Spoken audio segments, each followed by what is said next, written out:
नमस्कार दोस्तों। आज रेट्रो विद राज के इस चैनल में मैं आपसे एक ऐसा लव ट्रायंगल के बारे में बात करूंगा जिसने रातों रात इन तीनों की लाइफ का डायनामिक्स चेंज कर दिया। मैं बात करने वाला हूं आपके सामने में मिस्टर अमिताभ बच्चन, रेखा और जया प्रदा। आखिर उस रात क्या हुआ था कि इन तीनों का डायनामिक्स टोटली पूरी तरह चेंज हो गया था। पूरी बात शुरू करता हूं। सबसे पहले तो मैं ये बता दूं आपको कि रेखा और अमिताभ का जो केमिस्ट्री था वो 1980s के शुरुआत तक सभी को पता चल गया था इंडस्ट्री में कि इन दोनों के बीच में कुछ ना कुछ तो अफेयर है। अब वो जो उनका जो अफेयर था वो सिर्फ एक मैगजीन का एक गॉसिप कॉलम नहीं था, वो रियलिटी एक फैक्ट बन गया था जहां सब लोग बात कर रहे थे। प्रोड्यूसर्स हो गए हैं, डायरेक्टर्स हो गए हैं, इवन जो एक्टर्स हो गए हैं, को एक्टर्स हो गए हैं, वो सभी लोग एक ही बोलते थे, एक ही चीज बोलते थे कि जहां अमिताभ होंगे वहां रेखा तो होगी ही होगी। मैं आगे बढ़ने से पहले मैं आपको एक छोटी सी कहानी उससे पहले की बताता हूं, इसके बाद मैं बताऊंगा कि उस रात में हुआ क्या था। एक मूवी बन रही थी राम बलराम, जिसमें जो लीडिंग एक्टर थे वो अमिताभ, धर्मपाल जी, और लीडिंग एक्ट्रेस में 2 एक्ट्रेस थी, पर मैं फोकस कर रहा हूं अभी रेखा के बारे में। अब रेखा उस मूवी में any how any way cast होना चाहती थी। उन्होंने डायरेक्टर को डायरेक्टली बोल दिया था, क्लियरली बोल दिया था कि मुझे एनी हाउ कोई भी कंडीशन में मुझे अमिताभ के ऑपोजिट कास्ट होना है, और उसके लिए अगर आप ये बोलोगे मुझे कि मैं फीस भी नहीं लूं, चार्ज भी नहीं करूं, तो उसके लिए भी मैं तैयार हूं।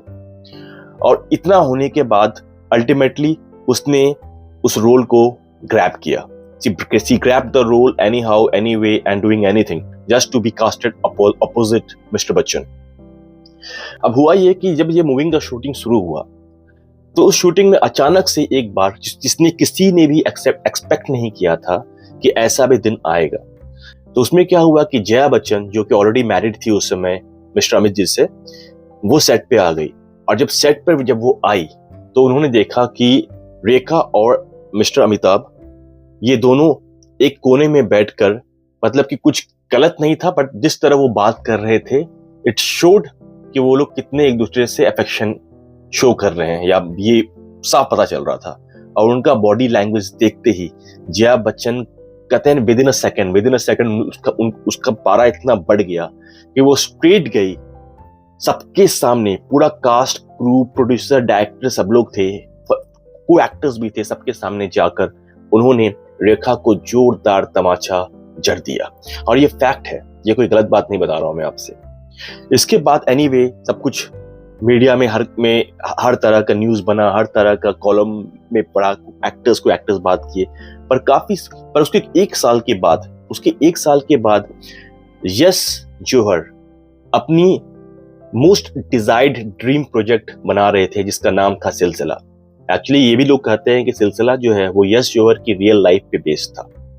अब इस मूवी में सिलसिला जो है सबको मालूम है, जिसने देखा है, कि ये आपका एक लव ट्रायंगल था।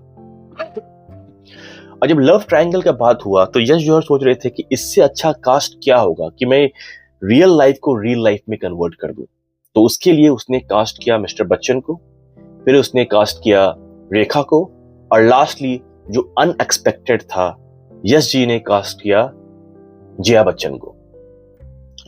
कास्टिंग के बाद जब मीडिया ने यश जी से पूछा कि आपको, मतलब पूरा ये हर जगह एक बज है, सबको पता है कि अमित जी और रेखा के बीच में देयर इज अ अफेयर, आप कैसे मैनेज कर रहे हो इसको, मतलब how you are managing the shooting.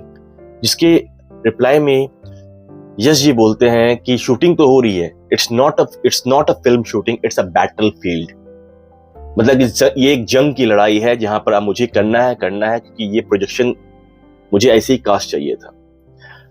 अब इसी मूवी के बीच में जब मूवी चल रही थी, शूटिंग शुरू हो गई थी, तो एक इमोशनल सीन आया था। ये रात के समय शूटिंग हो रहा था, ये एक इमोशनल सीन आया था। वो सीन जो था वो मिस्टर बच्चन और ये आपका रेखा के बीच में हो रहा था। शूट खत्म होने के बाद लोग घर नहीं गए थे, लोग अब कहीं नहीं गए थे। शूट खत्म होने के बाद रेखा अमिताभ के पास आई है, अमिताभ बैठे हुए थे जया बच्चन के साथ, और रेखा सामने जया के सामने बोलती है कि मैं अमित जी से शादी करना चाहती हूं। That was shocking. वो शॉकिंग था क्योंकि ये एक्सपेक्ट जया बच्चन ने भी नहीं किया था कि रेखा में इतना हिम्मत कैसे आ गया कि वो मेरे सामने ये इतना बड़ा बात बोल सकती है। जिसके रिप्लाई में जया बच्चन बोलती है कि अगर तुम में हिम्मत है अगर तुम में हिम्मत है तो तुम मेरे को अमित जी से दूर करके दिखा दो, मैं मान जाऊंगी। और इसके बाद जो हुआ सो हुआ, आप बिलीव नहीं करोगे, पूरा कास्ट क्रू सब, there was a pin drop silence in the entire set. Pin drop silence. सबको ये, क्योंकि किसी को बिलीव नहीं हो रहा था कि रेखा ऐसे कैसे बोल सकती है, वो भी जया बच्चन के सामने, that she want to get married with Amit ji. इसके बाद मीडिया में ये एक न्यूज बन गया, रेखा वर्सेस जया बच्चन। हर जगह ये कॉलम होने लगा। सबसे शॉकिंग पार्ट तब आता है जब ऋषि कपूर और नीतू कपूर के बीच में का शादी हो रहा था। और उस शादी में जिस अटायर में रेखा आई थी, वो आज तक पूरे बॉलीवुड में एक हंगामा बन गया था। That was the hot topic to be discussed. Rekha को साड़ी तो पसंद ही था, वो तो सबको पता था, पर साड़ी के बाद रेखा जिस अटायर में आई थी, मैं बात कर रहा हूं, उनके गले में मंगलसूत्र था और उनके मांग में सिंदूर था। इंडस्ट्री वाले ने जब ये देखा तो सबने किसी ने अनुमान किया कि क्या वाकई में Rekha got married to mister Amit ji, या फिर क्या शादी, क्यों वो, मतलब कि अपना 10 तरह का वो लोग अपने अजम्पशंस लगाने लगे कि क्या है, क्यों ऐसा, क्या रीजन हो सकता है इसका। और इसके बाद एनीवेज मिस्टर बच्चन इस बात के लिए हमेशा चुप रहे। जब जया बच्चन से पूछा गया तो जया बच्चन ने यही बोला कि मुझे इसके बारे में कुछ बात नहीं करना है। और रेखा से जब भी पूछा गया तो रेखा ने बोला कि मेरे लिए प्यार था, प्यार है और प्यार हमेशा रहेगा। पर आज भी आप जब भी कोई भी फिल्म अवार्ड्स देखते होंगे, उस अवार्ड्स में रेखा के जो आंख में आप अमित जी के लिए जो प्यार देखते होंगे, जो डिजायर देखते होंगे, वो साफ साफ झलकता है।